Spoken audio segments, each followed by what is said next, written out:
नमस्कार दोस्तों, आप सभी का बहुत बहुत स्वागत है। आज आप इस वीडियो में जान पाएंगे तुलसी विवाह की सही तारीख और सही तिथि के बारे में।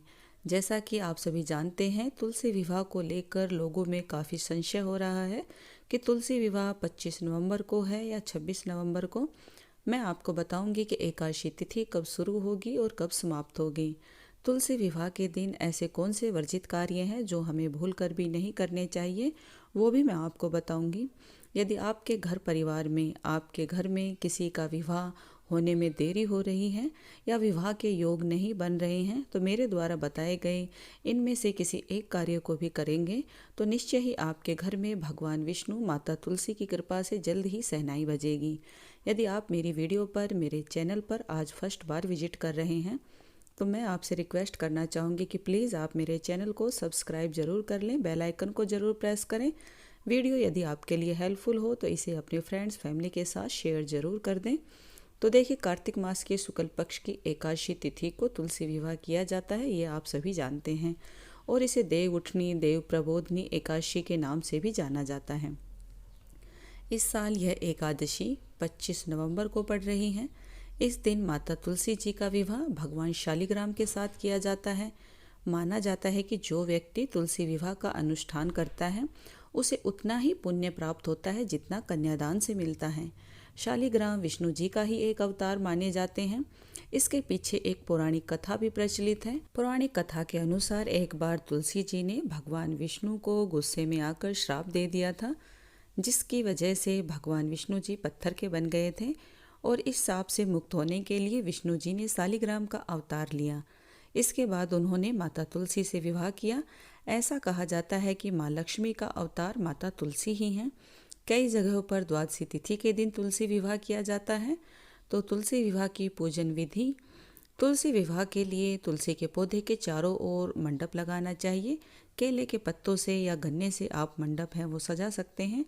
फिर तुलसी के पौधे को आप एक लाल चुनरी अर्पित करें। श्रृंगार की सभी वस्तुएं तुलसी माता में अर्पित करें और भगवान गणेश जी का, भगवान शालिग्राम का पूजा अर्चना करें। दोनों का गठबंधन करके भगवान शालिग्राम की मूर्ति को हाथ में लेकर माता तुलसी के चारों तरफ 7 परिक्रमा लगाकर तुलसी विवाह संपन्न करें।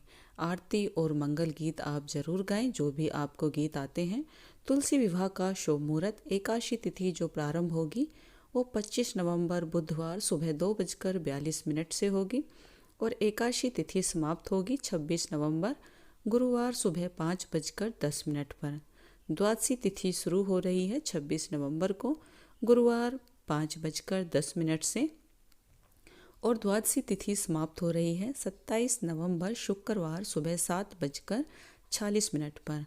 तो ऐसे में एकादशी तिथि के दिन ही विवाह है वो संपन्न होगा, क्योंकि विवाह का जो भी कार्यक्रम होता है वो संध्या के समय, रात्रि के समय होता है। यदि 26 नवंबर को आप विवाह करेंगे तो जो तिथि है वो सुबह सुबह ही रहेगी, एकादशी तिथि।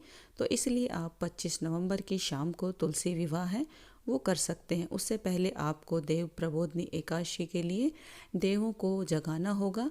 देव आपके घर परिवार में जिस तरह से मान्यता है उस प्रकार से आप श्री हरि के चरण बनाकर श्री हरि को घंटा, घड़ियाल, थाली, ताली बजाकर उनका जागरण कराएं। उसके बाद तुलसी विवाह है वो संपन्न कराएं। तुलसी विवाह के दिन ऐसे कौन से कार्य हैं जो आपको जरूर करने चाहिए? सबसे पहले आपको सूर्योदय से पहले ही उठ लेना है। उसके बाद आपको भगवान विष्णु के नामों का स्मरण करते रहना चाहिए। भगवान विष्णु के मंत्र का आपको जाप करना चाहिए और भगवान विष्णु की प्रतिमा के सामने गाय के घी का दीपक आपको जरूर लगाना चाहिए। ऐसा करने से आपको लक्ष्मी की प्राप्ति होती है, अखंड लक्ष्मी का वरदान आपको मिलता है। उसके बाद भगवान विष्णु का जो भी आपने प्रतिमा लेकर रखी हुई है उन पर आप तुलसी दल जरूर अर्पित करें। तुलसी दल आप एक दिन पहले ही तोड़कर रख लें, जिससे कि आपको पूजा करने में सुविधा हो। यदि आपने तुलसी पत्ता पहले से तोड़कर नहीं रखा है तो तुलसी के पौधे के पास जो पत्ते पहले से ही टूटे पड़े हुए हैं उन पत्तों को लेकर आप तुलसी पूजन है, भगवान विष्णु जी का पूजन है वो आप कर सकते हैं। एकादशी तिथि के दिन जैसा कि आप सभी जानते हैं कि चावल की खीर नहीं बनाई जाती है, तो आप चावलों की खीर ना बनाकर साबूदाने की खीर बनाएं, सेवई की खीर बनाकर भगवान विष्णु को और माता तुलसी जी को भोग लगाएं। एकादशी तिथि के दिन ऐसे कौन से कार्य हैं जो हमें नहीं करने चाहिए। एकादशी तिथि के दिन बाल और नाखून है नहीं काटने चाहिए और बालों को धोना भी नहीं चाहिए। इस दिन ये कार्य करने से भगवान विष्णु हैं वो क्रोधित होते हैं। एकादशी तिथि वाले दिन यदि आप व्रत करते हैं तो संयम का पालन करें, कम से कम बोलें, किसी से झूठ ना बोलें और बहसबाजी आप बिल्कुल भी ना करें। हिंदू शास्त्रों में एकादशी तिथि के दिन चावल, जैसा कि मैंने बताया, प्रयोग नहीं किया जाता है। चावल का प्रयोग करना बिल्कुल वर्जित बताया गया है। यदि आपने भूलवश एकादशी तिथि के दिन चावल खा भी लिए हैं तो आप द्वादशी तिथि के दिन यदि चावल बनाकर खाते हैं तो एकादशी तिथि के दिन खाए हुए चावलों का जो दुष्प्रभाव है वो कम हो जाता है, तो आप ऐसा कर सकते हैं। एकादशी तिथि के दिन अन्य के द्वारा यानी कि किसी और के द्वारा दिया हुआ भोजन, अन्न आपको गलती से भी ग्रहण नहीं करना है। एकादशी तिथि के दिन कहते हैं कि यथाशक्ति यथा भक्ति, जितनी आपकी भक्ति है, जितना आपका सामर्थ्य है, उसके अनुसार आप फल, मिठाई, कपड़ों का दान कर सकते हैं। और द्वादशी तिथि के दिन आप अन्न दान करें। ऐसा करने से भगवान विष्णु श्री हरि प्रसन्न होते हैं, आपके ऊपर अपनी कृपा है वो बनाए रखते हैं। और देखिए, यदि आपके घर परिवार में किसी का विवाह नहीं हो रहा है या काफ़ी अड़चनें आ रही हैं तो आप तुलसी विवाह के दिन 7 साबुत हल्दी की गांठ ले लें, थोड़ा सा केसर, थोड़ा सा गुड़ और चने की दाल पीले कपड़े में बांधकर विष्णु जी के मंदिर में आप अर्पित कर दें। ऐसा करने से आपकी सभी मनोकामनाएं हैं वो पूर्ण होती हैं।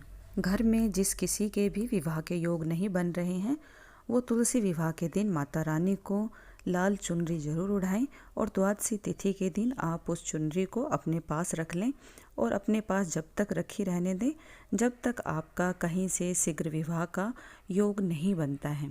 आप ऐसा करके देखें, निश्चय ही माता तुलसी आपकी मनोकामना पूर्ण करती हैं। और जो भी एकादशी तिथि के दिन आप सुहाग की वस्तुएं चढ़ाते हैं, चाहे तो आप किसी सुहागिन स्त्री को अगले दिन वो दान कर दे या फिर आप खुद भी उनको प्रसाद रूप में ग्रहण कर सकते हैं। तुलसी विवाह के दिन भगवान विष्णु, माता तुलसी जी के मंत्रों का आपको जाप करना चाहिए। भगवान विष्णु का मंत्र ओम नमो भगवते वासुदेवाय नमः या फिर ओम नारायणाय विद्महे वासुदेवाय धीमहि तन्नो विष्णु प्रचोदयात्।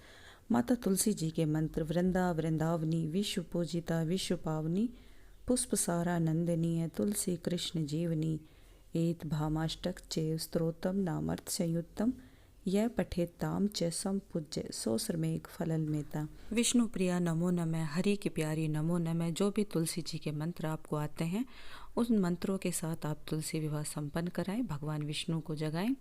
उम्मीद करती हूँ कि वीडियो आपके लिए उपयोगी होगा। यदि वीडियो पसंद आए तो लाइक करना ना भूलिए। बोलिए तुलसी माता की, भगवान विष्णु जी की जय।